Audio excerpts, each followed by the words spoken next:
Hello everyone, welcome to the radiology room classes. Last video में हमने 10th question तक जो है डिस्कस कर लिए थे, ठीक है। 11th क्वेश्चन से हम आज स्टार्ट करेंगे। और अगर आप हमारा टेलीग्राम चैनल ज्वाइन करना चाहते हैं तो लिंक जो है वो डिस्क्रिप्शन में दिया हुआ है, जाके आप ज्वाइन कर सकते हैं। चलिए स्टार्ट करते हैं फर्स्ट 11th क्वेश्चन से।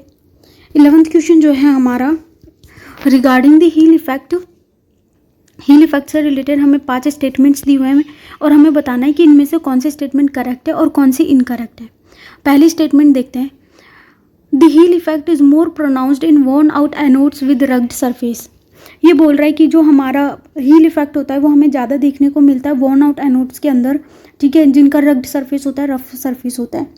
तो ये वाली स्टेटमेंट क्या है हमारी, करेक्ट है, ठीक है। ये वाली स्टेटमेंट हमारी क्या है, करेक्ट है। क्यों?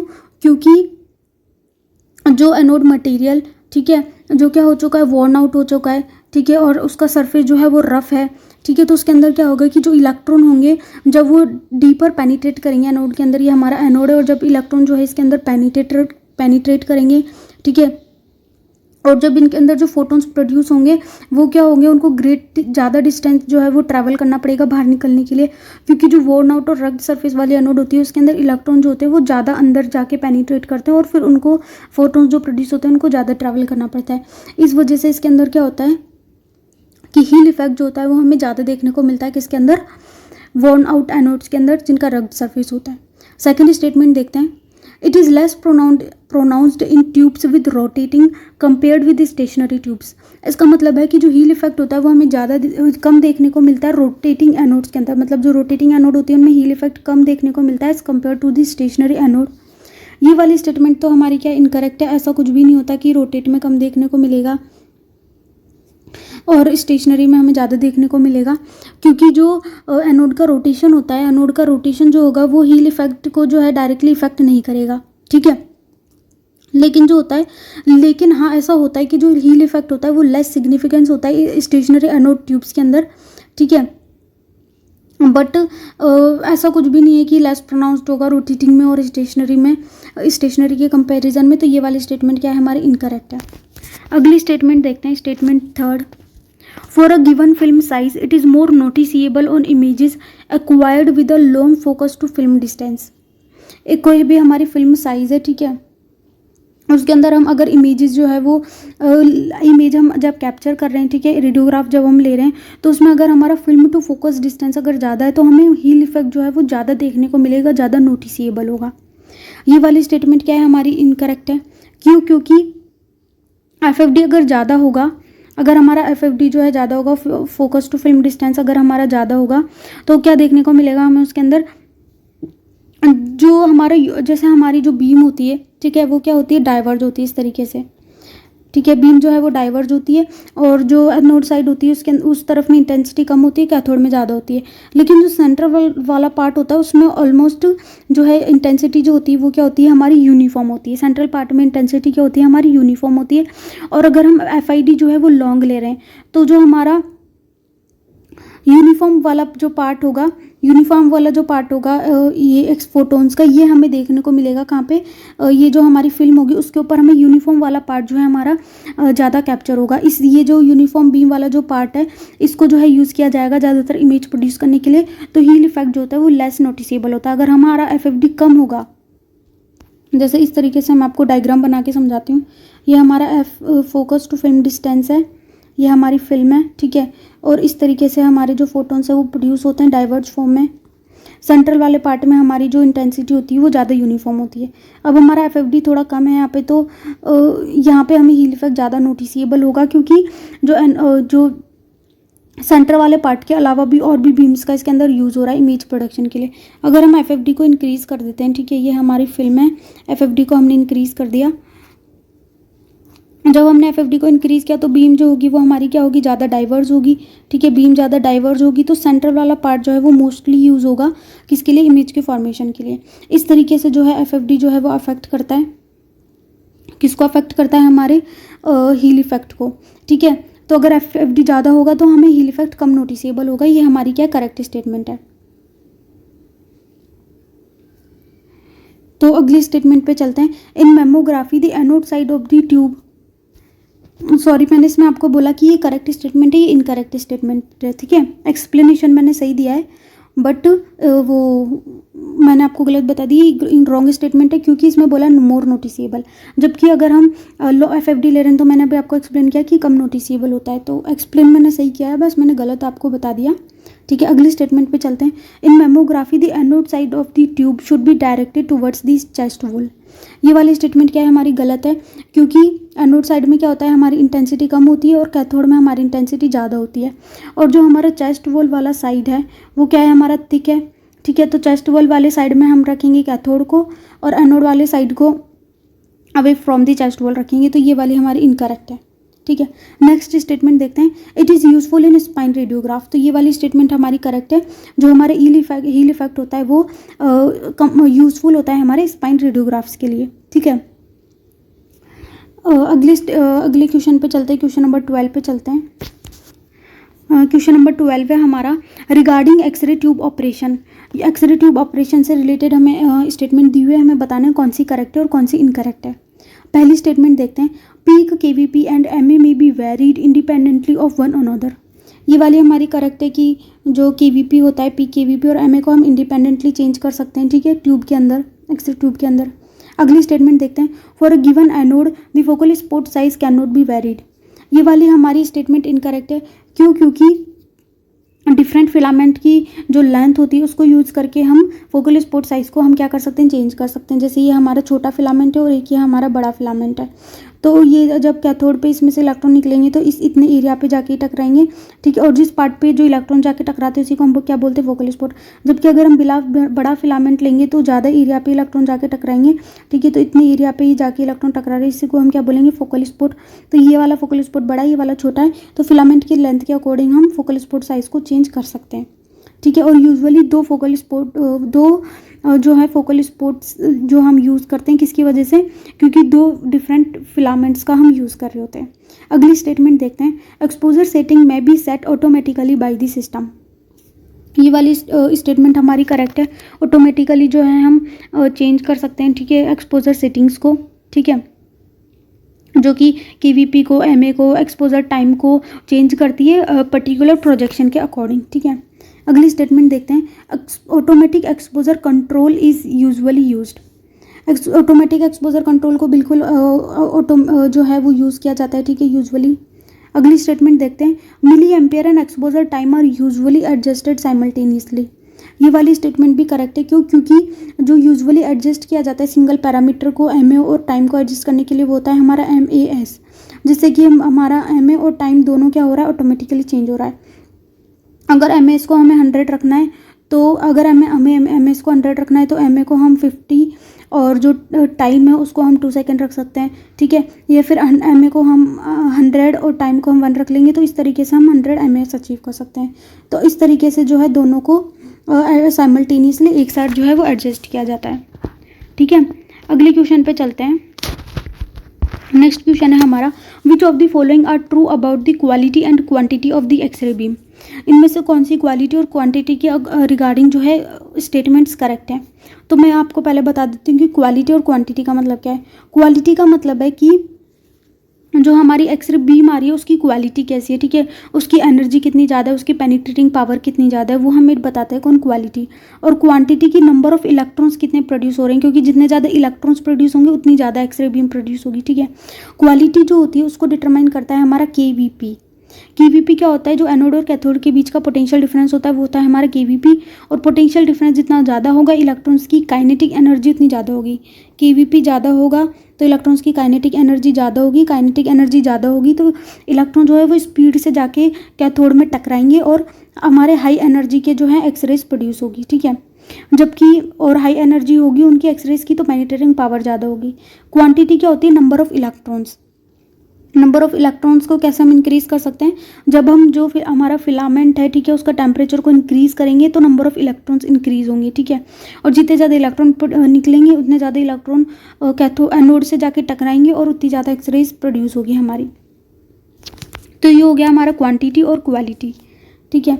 अब हम देखते हैं इनसे रिलेटेड स्टेटमेंट्स क्या क्या है हमारी। पहली देखते हैं। The quality describes the number of photons in the x ray beam. क्या इक्वालिटी नंबर ऑफ फोटॉन्स को डिटरमाइन करती है एक्सरे बीम के अंदर? क्वालिटी तो बताती है हमें उसकी पेनिट्रेटिंग पावर क्या है, ठीक है, उसमें कितनी एनर्जी है, तो ये वाली स्टेटमेंट इनकरेक्ट है। अगली देखते हैं, the quantity determines the penetrability of the x ray beam. Quantity penetrability को डिटरमाइन करती है, क्वालिटी जो है वो पेनिट्रेबिलिटी को डिटरमाइन करती है, और क्वांटिटी जो है वो नंबर ऑफ फोटॉन्स को। तो दोनों स्टेटमेंट क्या है हमारी इनकरेक्ट है। अगली स्टेटमेंट देखते हैं, the quantity is inversely proportional to the tube current. ये भी इनकरेक्ट है, क्यों? क्योंकि ट्यूब करंट जितना ज़्यादा होगा क्वांटिटी उतनी ज़्यादा होगी, तो ये वाली भी हमारी इनकरेक्ट है। अगली स्टेटमेंट देखते हैं, quantity is directly proportional to the tube voltage. Quantity जो है डायरेक्टली प्रोपोर्शनल होती है ट्यूब वोल्टेज की, ये भी इनकरेक्ट है, क्यों? क्योंकि ट्यूब वोल्टेज के डायरेक्टली प्रोपोर्शनल होती है, ट्यूब वोल्टेज के स्क्वायर के जो है डायरेक्टली प्रोपोर्शनल होती है क्वांटिटी। तो फोर्थ स्टेटमेंट भी करेक्ट है, इनकरेक्ट है। अगली स्टेटमेंट देखते हैं, the quantity is dependent on the choice of the target material in the anode. जो क्वांटिटी होती है वो टारगेट मटेरियल पे डिपेंड करती है, ठीक है। ये वाली स्टेटमेंट हमारी करेक्ट है, क्यों? क्योंकि जो हमारी जब हम इलेक्ट्रॉन जो होते हैं वो एनोड से जाके टकराते हैं तो दो टाइप की रेडिएशन प्रोड्यूस होती है, एक तो ब्रैमस्ट्रोलंग रेडिएशन और एक कैरेक्टरिस्टिक रेडिएशन। तो ये जो ब्रैमस्ट्रोलंग रेडिएशन है ये हमारी जितना ज़्यादा एटॉमिक नंबर होता है टारगेट का उतनी ज़्यादा अमाउंट में ब्रैमस्ट्रोलंग रेडिएशन प्रोड्यूस होती है। तो इसलिए जो क्वान्टिटी होती है वो चॉइस ऑफ टारगेट मटेरियल पर डिपेंड करती है, तो ये वाली करेक्ट स्टेटमेंट है, ठीक है। अगले क्वेश्चन पे चलते हैं, question number 14 concerning exposure controls. Exposure controls से रिलेटेड हमें स्टेटमेंट दी है और बताना इनमें से कौन सी स्टेटमेंट जो है करेक्ट है। पहली स्टेटमेंट देखते हैं, automatic exposure control can be varied to adjust the optical density of the film. क्या हम ऑटोमेटिक एक्सपोजर कंट्रोल से ऑप्टिकल डेंसिटी जो है उसको चेंज कर सकते हैं? तो बिल्कुल हम कर सकते हैं। जो ऑपरेटर होता है वो ऑटोमेटिक एक्सपोजर कंट्रोल जो होता है उसको जो है वो एडजस्ट करता है, ठीक है, इमेज को प्रोड्यूस करने के लिए, पर्टिकुलर ऑप्टिकल डेंसिटी की इमेज को प्रोड्यूस करने के लिए, जिसको हम क्या बोलते हैं? जिसको हम बोलते हैं डेंसिटी सेटिंग बोलते हैं, ठीक है, डेंसिटी सेटिंग बोलते हैं। तो पहली वाली जो स्टेटमेंट है वो हमारी करेक्ट है। अगली स्टेटमेंट देखते हैं, a faulty automatic exposure control detector will usually result in significant over exposure of the patient. जो फॉल्टी ऑटोमेटिक एक्सपोजर कंट्रोल होता है उसकी वजह से जो है पेशेंट को ओवर एक्सपोजर हो जाता है, ठीक है। तो ये वाली स्टेटमेंट हमारी इनकरेक्ट है। ऐसा इसलिए क्योंकि अगर ऑटोमेटिक एक्सपोजर कंट्रोल जो है वो फेल हो जाता है तो उसके लिए हमने उसको प्रिवेंट करने के लिए, इस कंडीशन को प्रिवेंट करने के लिए हमने उसमें लगा रखा होता है क्या? बैकअप टाइमर, जो कि एक्सपोजर जो है उसको क्या कर देता है? टर्मिनेट कर देता है अगर ऑटोमेटिक एक्सपोजर कंट्रोल टर्मिनेट करने में फेल हो जाता है। और जो कि यूजुअली कितना होता है? 150%। 150% से ज़्यादा डोज जो है वो लगने नहीं देता कौन? Backup timer. तो ये था हमारा ऑटोमेटिक एक्सपोजर, ये तो स्टेटमेंट हमारी इनकरेक्ट है। अगली स्टेटमेंट देखते हैं, automatic exposure control is more likely to ensure the correct exposure when used with collimation. तो ये वाली भी हमारी स्टेटमेंट करेक्ट है कि ऑटोमेटिक एक्सपोजर कंट्रोल है वो करेक्ट एक्सपोजर देगा जब हम कोलिमेशन के साथ यूज़ करेंगे। अगली स्टेटमेंट देखते हैं, automatic exposure control typically uses 5 ionization chambers. Automatic exposure control 5 ionization chambers का यूज़ नहीं करता। ऑटोमेटिक एक्सपोजर कंट्रोल जो होता है वो यूज़ करता है हमारा क्या? 3 चैम्बर्स का यूज़ करता है। 3 आयनाइजेशन चैम्बर्स जो होते हैं उनका यूज़ करता है ऑटोमेटिक एक्सपोजर कंट्रोल। अगली स्टेटमेंट देखते हैं, all ionization chambers must be used simultaneously. जितने भी आयनाइजेशन चैम्बर है उन्हें हमें साइमल्टेनियसली यूज़ करना होता है।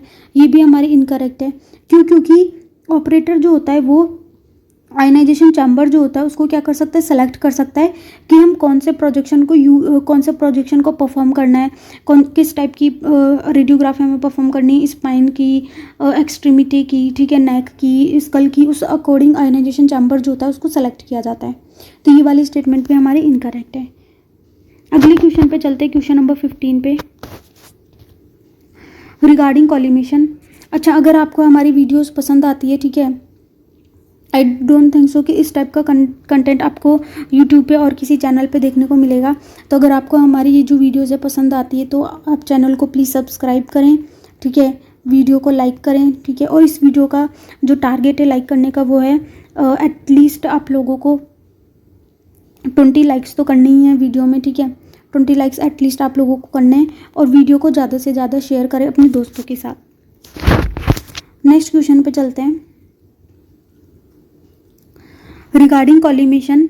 कॉलिमेशन के रिगार्डिंग इनमें से कौन सी स्टेटमेंट करेक्ट है? It allows the operator to adjust the filtration of the x ray beam. तो ये वाली स्टेटमेंट तो हमारी इनकरेक्ट है। कॉलिमेशन से हम कैसे फिल्ट्रेशन जो है उसको एडजस्ट कर सकते हैं? कॉलिमेशन तो हमें बीम साइज़ को एडजस्ट कर सकता है, जैसे इस तरीके से हम बीम साइज़ को एडजस्ट कर सकते हैं कॉलिमेशन से, ठीक है। फिल्ट्रेशन का इसमें कोई भी रोल नहीं होता, कॉलिमेशन जो है फिल्ट्रेशन को कुछ भी इफेक्ट नहीं करता। अगली स्टेटमेंट देखते हैं, it employees a light beam diaphragm. ये वाली स्टेटमेंट हमारी करेक्ट है कि जो हमारा कॉलीमीटर होता है उसके अंदर क्या लगा होता है? एक लाइट बल्ब लगा होता है मिरर से 90 डिग्री पे, जो कि जब हम कॉलीमेट करते हैं, ठीक है, बीम को, तो जो लाइट के अकॉर्डिंग उससे हम आइडिया लगा सकते हैं, जितनी एरिया में लाइट है उससे हम आइडिया लगा सकते हैं कि एक्सरेज जो होगी हमारी इतने एरिया में आके गिर रही है, ठीक है, क्योंकि एक्सरेज तो हमारी विजिबल होगी नहीं इस कारण से। तो ये वाली स्टेटमेंट हमारी करेक्ट है। अगली स्टेटमेंट देखते हैं, the collimators are constructed of material that is highly attenuating to x-rays. ये वाली स्टेटमेंट भी क्या है? हमारी करेक्ट है। जो कॉलीमीटर्स होते हैं वो ऐसे मटेरियल के बने होते हैं जो कि क्या होते हैं? हाईली अटेन्यूएटिंग होते हैं एक्सरेज के लिए। अगली स्टेटमेंट देखते हैं रिगार्डिंग कॉलीमेशन। ये बोल रहा है कि कॉलीमेशन इट रिड्यूसेस स्कैटर, कि कॉलीमेशन जो है रिड्यूस करता है स्कैटर को। हाँ बिल्कुल, क्योंकि हम अगर कॉलीमेशन के थ्रू फील्ड साइज़ को जो है वो रिड्यूस करेंगे, अगर फील्ड साइज रिड्यूस होगी तो हमारा एरिया क्या हो गया? रिड्यूस हो गया। अब हमारी कम एरिया के अंदर स्कैटरिंग प्रोड्यूस होगी, तो इस वजह से स्कैटर जो होती है वो रिड्यूस होती है कॉलीमेशन के वजह से। अगली स्टेटमेंट देखते हैं, it does not affect the effective dose to the patient. ये वाली स्टेटमेंट हमारी इनकरेक्ट है, क्योंकि इफेक्टिव डोज जो होती है पेशेंट को ये अफेक्ट करता है, क्योंकि अगर हम कॉलीमेशन से फील्ड साइज़ को रिड्यूस कर रहे हैं, ठीक है, तो उससे क्या होगा? फील्ड साइज़ रिड्यूस हो रही है हमारी, ठीक है। पहले हमारी फील्ड साइज़ इतनी थी, हमने इसको इतना रिड्यूस कर दिया, फील्ड साइज़ रिड्यूस हो रही है, तो जो टिश्यू इरेडिएट होगा उसका जो वॉल्यूम है वो भी रिड्यूस हो जाएगा, तो डोज जो होगी वो भी क्या होगी? हमारी रिड्यूस हो जाएगी। तो इसलिए कॉलीमेशन जो है पेशेंट डोज जो होता है उसको रिड्यूस करता है, ठीक है। तो ये वाली स्टेटमेंट हमारी इनकरेक्ट है। अगली क्वेश्चन पे चलते हैं, क्वेश्चन नंबर 16 पे, regarding the X-ray tube anode. X-ray tube के अंदर जो एनोड वाला पार्ट होता है, एक होता है हमारा कैथोड, ठीक है, और एक होता है हमारा एनोड, जहाँ पे इलेक्ट्रॉन जाके टकराते हैं और एक्सरे का प्रोडक्शन होता है। तो उससे रिलेटेड स्टेटमेंट है, बताना है कौन सी करेक्ट है और कौन सी इनकरेक्ट है। पहली स्टेटमेंट है हमारी, it is the site of the thermionic emission. ये इनकरेक्ट है। थर्मियोनिक एमिशन की साइड होती है हमारी कैथोड। जब इसको हम हाई करंट प्रोवाइड करते हैं तो क्या होता है? इलेक्ट्रॉन जो होते हैं थर्मियोनिक एमिशन से, मतलब कि बहुत हाई टेम्परेचर पे जब ये कैथोड हीट होगा तो इसमें से क्या होगा? सरफेस पे से इलेक्ट्रॉन निकल के बाहर आएंगे, ठीक है। और थर्मियोनिक एमिशन का कंसेप्ट किसने दिया था ये आपको बताना है कमेंट सेक्शन में आंसर करके। चलिए, तो ये वाली स्टेटमेंट क्या है? हमारी इनकरेक्ट है। थर्मियोनिक एमिशन कैथोड पे होता है, एनोड पे नहीं होता। अगली स्टेटमेंट देखते हैं, tungsten is a suitable target material. ये वाली स्टेटमेंट हमारी करेक्ट है। क्यों? क्योंकि टंगस्टन का एक तो हमारा हाई मेल्टिंग पॉइंट होता है, दूसरा इसका एटॉमिक नंबर भी ज़्यादा होता है, 74 इसका एटॉमिक नंबर होता है, और जितना ज़्यादा एटॉमिक नंबर होता है हमें पता उतना ज़्यादा ब्रेमिस्टर एक्सरे प्रोड्यूस होगी। तो इसलिए जो है टारगेट हमारा क्या है? टंगस्टन होता है, जिसको हम मोस्टली यूज़ करते हैं। अगली स्टेटमेंट देखते हैं, electrons striking the anode mostly convert their energy into X-ray photons. ये वाली स्टेटमेंट हमारी इनकरेक्ट है, क्योंकि जो ज़्यादातर इलेक्ट्रॉन जब एनोड से जाके स्ट्राइक करते हैं, ठीक है, तो मोस्टली एनर्जी जो होती है मोस्टली जो है वो एक्सरे फोटोन में कन्वर्ट नहीं होते। मोस्टली किस में कन्वर्ट होते हैं? वो कन्वर्ट होते हैं मोस्टली किसके अंदर? हीट के अंदर कन्वर्ट होते हैं। लेस देन 1% जो है 1% से भी कम एक्सरेज होती है जो कि प्रोड्यूस होती है हमारी, ठीक है। ज़्यादातर का जो है हीट में कन्वर्ट हो जाते हैं। अगली स्टेटमेंट देखते हैं, इट इज़ यूजुअली रोटेटिंग। ये बोल रहा है कि एक्सरे ट्यूब एनोड जो हम यूज़ करते हैं वो यूजुअली रोटेटिंग होती है। तो यहाँ ये वाली स्टेटमेंट हमारी करेक्ट है, क्योंकि जब हम रोटेटिंग एनोड का यूज़ करते हैं, रोटेटिंग एनोड को इसलिए डिस्कवर किया गया 1933 के अंदर, इसलिए इसको इन्वेंट किया गया रोटेटिंग एनोड को, ताकि हीट जो जनरेट हो रही है, क्योंकि मोस्टली 99% हमारी हीट ही प्रोड्यूस हो रही होती है एनोड के अंदर, तो हीट जो जनरेट हो रही है उसको बेटर जो है वो टॉलरेट कर सके एनोड, ठीक है, एक्सरे के प्रोडक्शन के दौरान, और हीट जो है वो लार्ज एरिया पे स्प्रेड हो सके, इसलिए रोटेटिंग एनोड को लेके आया गया था। तो इसलिए ये यूजुअली हम रोटेटिंग एनोड का भी यूज़ कर सकते हैं। अगली स्टेटमेंट है हमारी, the anode material used in mammography is the same as in general radiology. जो मटेरियल एनोड मटेरियल मैमोग्राफी में यूज़ किया जाता है वो जनरल रेडियोलॉजी में नहीं यूज़ किया जाता। मैमोग्राफी में हम मोलिब्डेनम का और रोडियम का as a target material use करते हैं, ठीक है। मोलिब्डेनम का हमारा एटॉमिक नंबर कितना होता है? 42, और रोडियम का एटॉमिक नंबर होता है हमारा 45। और जिस रेंज की हमें एक्सरेज रिक्वायर्ड होती है वो इन्हीं से प्रोड्यूस होती है, इसलिए हम इनका यूज़ करते हैं। तो ये हो गया हमारा 16th क्वेश्चन। अगली क्वेश्चन पे चलते हैं, question number 17 regarding the construction of a rotating anode X-ray tube. Rotating anode X-ray tube के रिगार्डिंग हमें इसमें बताना है कि कौन सी स्टेटमेंट करेक्ट है और कौन सी इनकरेक्ट है। तो पहली स्टेटमेंट देखते हैं, the entire anode disc is usually made up of tungsten. पूरी की पूरी एनोड डिस्क जो होती है वो यूजुअली टंगस्टन की बनी होती है। ये वाली स्टेटमेंट इनकरेक्ट है हमारी, ये गलत है। क्यों? क्योंकि पूरी एनोड डिस्क जो होती है वो टंगस्टन की नहीं बनी होती, यूजुअली जो है वो मॉलिब्डेनम की बनी होती है। ठीक है, क्योंकि मॉलिब्डेनम का एटॉमिक नंबर क्या होता है हमारा, कम होता है, और उसके ऊपर फिर जो है हम टंगस्टन की क्या करते हैं, टंगस्टन की जो है उसके ऊपर हम प्लेटिंग करते हैं। ठीक है, एनोड की बनी होती है पीछे से जो एनोड होता है वो हमारा ग्रेफाइट का और मॉलिब्डेनम का होता है, ताकि क्योंकि ये जो होता है हमारे लाइट वेट के होते हैं तो वेट भी कम होता है, तो ईजिली वो रोटेट कर पाए, इसलिए बेकिंग जो होती है इनकी वो एनोड के अंदर वो मॉलिब्डेनम और ग्रेफाइट का यूज़ करके की जाती है, बाकी जो प्लेटिंग होती है वो टंगस्टन की जाती है। अगली स्टेटमेंट देखते हैं, anode stem is made up of molybdenum. Anode stem जो है वो हमारी मॉलिब्डेनम की बनी होती है to improve the conduction of heat away from the anode disc. ये वाली स्टेटमेंट तो हमारी करेक्ट है कि जो एनोड है वो हमारी एनोड स्टेम जो है वो मॉलिब्डेनम की बनी होती है, लेकिन इसका जो रीज़न है वो इनकरेक्ट है। रीज़न क्या दिया हुआ है कि कंडक्शन को इम्प्रूव करने के लिए away from the anode disc, ये हमारी इनकरेक्ट है। एनोड स्टेम मॉलिब्डेनम का इसलिए बना होता है क्योंकि मॉलिब्डेनम की जो हीट कंडक्टिविटी होती है वो लो होती है। ठीक है, it shows the low heat conductivity, और फिर क्या करती है, जो हीट का जो कंडक्शन होगा, ठीक है, स्टेम से टुवर्ड्स दी रोटर बियरिंग्स, क्योंकि ये हमारी एनोड है और यहाँ पे हमारे रोटर बियरिंग्स लगे हुए रहते हैं जहाँ पे वो एनोड जो है हमारी रोटेट करती है, तो ताकि रोटर बियरिंग्स तक वो हीट जो है वो पहुँचे ना, और रोटर बियरिंग्स क्या होंगे, हीट से डैमेज हो जाएंगे, इसलिए हम मॉलिब्डेनम स्टेम का यूज़ करते हैं। तो ये वाली स्टेटमेंट हमारी क्या इनकरेक्ट है। अगली स्टेटमेंट देखते हैं, rotor bearings are lubricated with a soft metal. Rotor bearings जो होते हैं उनको लुब्रिकेट किया जाता है सॉफ्ट मेटल से। ये वाली हमारी स्टेटमेंट करेक्ट है। सॉफ्ट मेटल जैसे कि सिल्वर पाउडर, इन सब का हम यूजुअली जो है वो यूज़ करते हैं। अगली स्टेटमेंट देखते हैं, the electric brushes of the X-ray tube motor are made up of graphite. ये बोल रहा है कि एक्सरे ट्यूब मोटर के अंदर जो इलेक्ट्रिक ब्रशेज होते हैं वो क्या ग्रेफाइट के बने होते हैं। तो ये वाली जो है स्टेटमेंट हमारी क्या है, इनकरेक्ट है, क्योंकि जो इंडक्शन मोटर हम यूज़ कर रहे होते हैं किसके अंदर, एक्सरे ट्यूब के अंदर, वो तो ब्रशलेस होती है, उसके अंदर कोई भी जो है यूज़ नहीं किया जाता ब्रशेस का, तो ये वाली इनकरेक्ट है। अगली स्टेटमेंट देखते हैं, the filament assembly is aligned with the anode stem. ये वाली भी करेक्ट है। जो फिलामेंट असेंबली होती है वो एनोड स्टेम के साथ नहीं, फिलामेंट असेंबली होती है हमारी कैथोड का पार्ट। अगले क्वेश्चन पे चलते हैं, क्वेश्चन नंबर 18, विद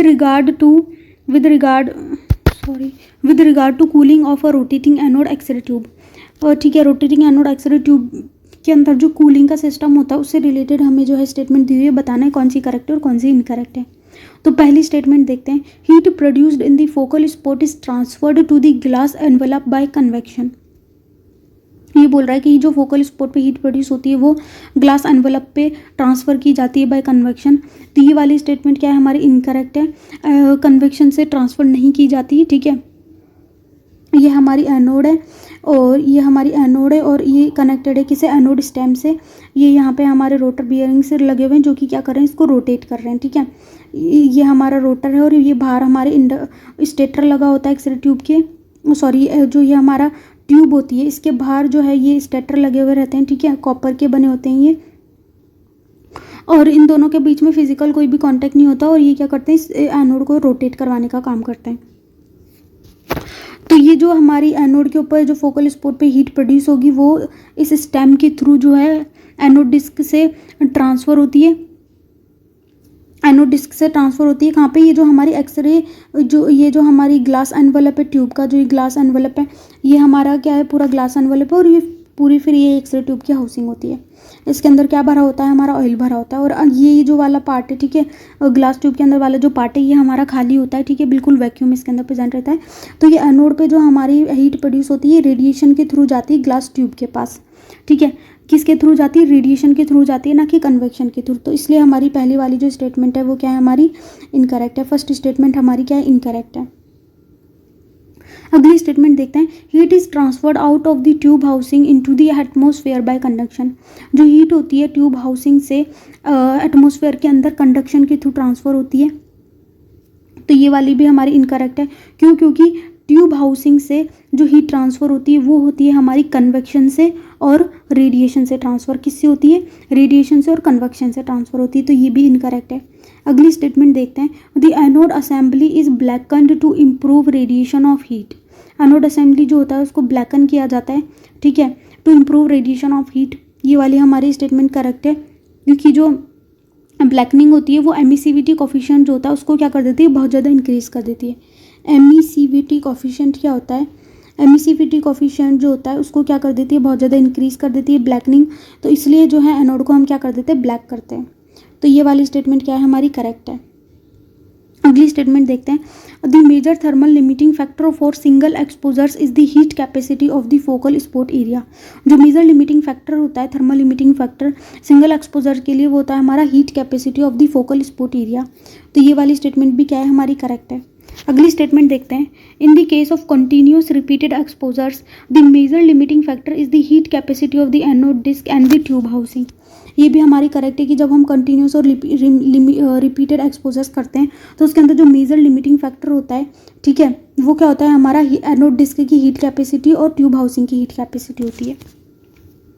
अगले क्वेश्चन पे चलते हैं, regarding the high voltage supply to the X-ray tube.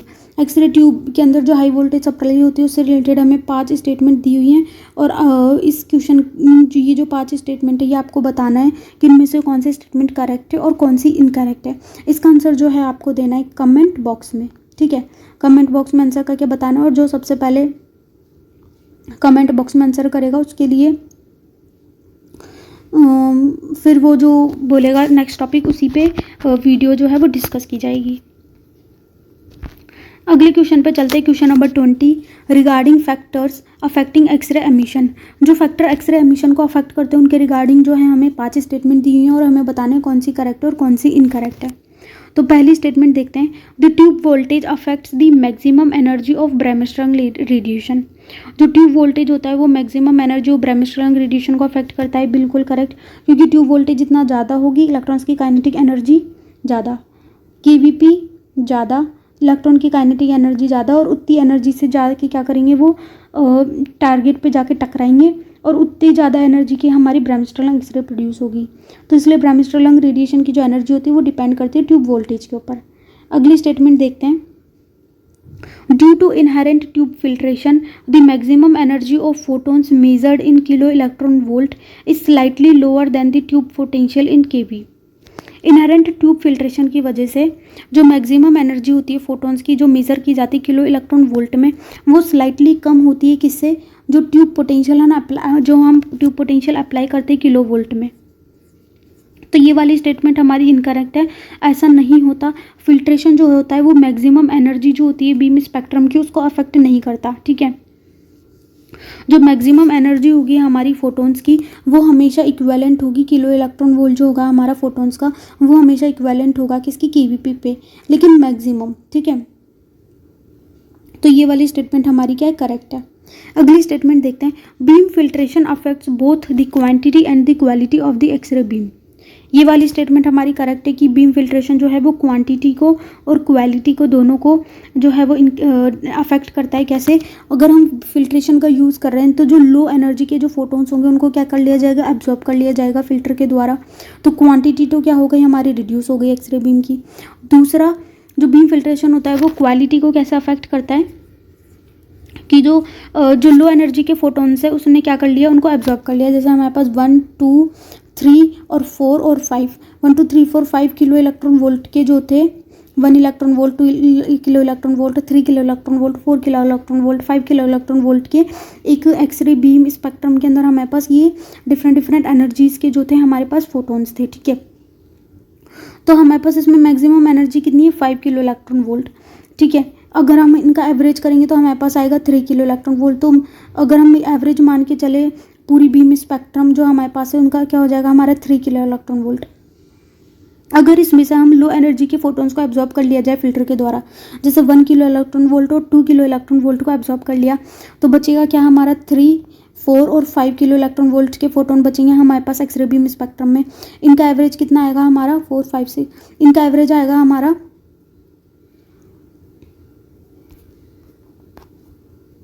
इनका एवरेज कितना आ रहा है अब हमारा 4 किलो इलेक्ट्रॉन वोल्ट।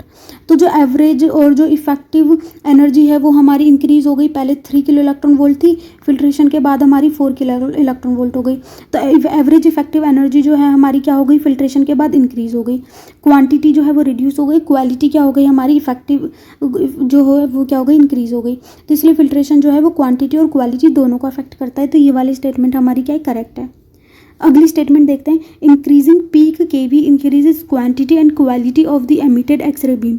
अगर हम पीक केवीपी को इंक्रीज करते हैं तो क्वांटिटी और क्वालिटी दोनों इंक्रीज होगी, ठीक है।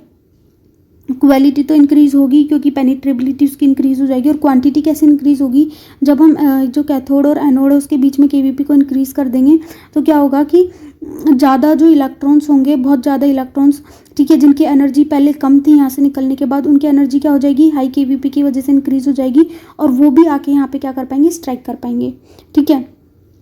तो इसलिए अमाउंट जो है, क्वांटिटी जो है वो भी इंक्रीज हो जाएगी एमिटेड एक्सरे बीम की। तो ये हमारी करेक्ट स्टेटमेंट है। अगली स्टेटमेंट देखते हैं, increasing the tube current decreases the half value layer of the beam. क्या ट्यूब करंट को इंक्रीज करने से हाफ वैल्यू लेयर रिड्यूस हो जाती है? ये वाली स्टेटमेंट हमारी इनकरेक्ट है।